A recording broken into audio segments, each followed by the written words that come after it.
अस्सलाम वालेकुम। Hamees virtual math academy में आप सबका बलीकार।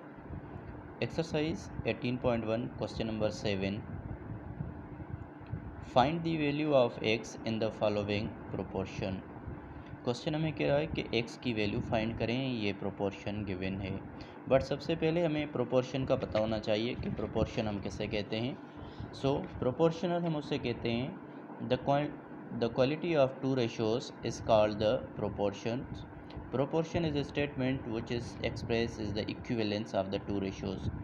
मतलब प्रोपोर्शनल हम उसे कहते हैं कि अगर आपके पास दो रेशोज़ गिवन हैं तो वो दोनों आपस में क्या इक्वल होने चाहिए, तो उसे हम रेशोज़ प्रोपोर्शन कहते हैं। जैसे मैंने लिखा है a/b is equal to c/d, मतलब ये दोनों वैल्यूज़ हमें बराबर होनी चाहिए।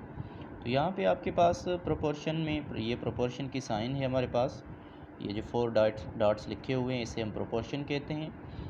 इसमें हमारे पास ये 4 रेशोज़ हैं, तो इसमें जो ये b एंड c जो है वो हमारे क्या मीन्स कहलाएगी, a एंड d जो है उसे हम क्या कहते हैं, एक्सट्रीम कहते हैं। तो ये जो क्वेश्चन अब सॉल्व हो रहे हैं वो इनकी हेल्प से ही हमें सॉल्व करने हैं, मीन एंड एक्सट्रीम के लिहाज से। अब देखें सेम वे जैसे मैंने मीन एंड एक्सट्रीम के हवाले से बताया कि ये दोनों आपस में मल्टीप्लाई फॉर्म में ले आएँ और ये दोनों आपस में ले आएँ, या फिर ये रेशो है तो रेशो को हम फ्रैक्शन फॉर्म में भी लिख सकते हैं, जैसे कि 2x + 5 एंड अपान में आप 5 ले आएँ। प्रोपोर्शन साइन है तो इज इक्वल आप लिखें, क्योंकि इक्वलिटी की बात मैंने प्रीवियस समझाई थी। 3x - 2 and upon here is 7। Now here is by cross multiplication. अब यहाँ पे हमें क्या बाय क्रॉस मल्टीप्लिकेशन करनी है। 7 इन दोनों के साथ मल्टीप्लाई फॉर्म में ले आएँ। 7 2x + 5 and is equal 5 × 3x - 2। अब ये जो 7 इन दोनों के साथ मल्टीप्लाई हो रहा है, 7 × 2 is 14x and plus here is 7 × 5 is 35 is equal 5 × 3 is 15x and minus 5 × 2 is 10। अब हमें x की वैल्यू फाइंड करनी है, तो इसलिए हम क्या करेंगे, x वाले टर्म एक साइड ले जाएं। 14x, ये 15x पॉजिटिव है, लेफ़्ट साइड ले जाएं तो 15x नेगेटिव हो जाएगा। ये 35 पॉजिटिव है, उस साइड ले जाएं तो ये नेगेटिव 35 हो जाएगा। सो 14 में से -15x कर लें तो आंसर हमें जो गिवन होगा वो -x आ जाएगा, इज इक्वल -10 एंड -35, तो ये हमारे पास हो जाएंगे -45। Minus minus here is cancel, so x is equal 45। ये हमें x का वैल्यू फाइंड हो गया 45। सेम वही इसी तरह नेक्स्ट क्वेश्चन हमें गिवन है फ्रैक्शन फॉर्म में। ये नेक्स्ट पार्ट है, हमें मीन एंड एक्सट्रीम के लिहाज से ले आए हैं क्योंकि ये फ्रैक्शन फॉर्म में है।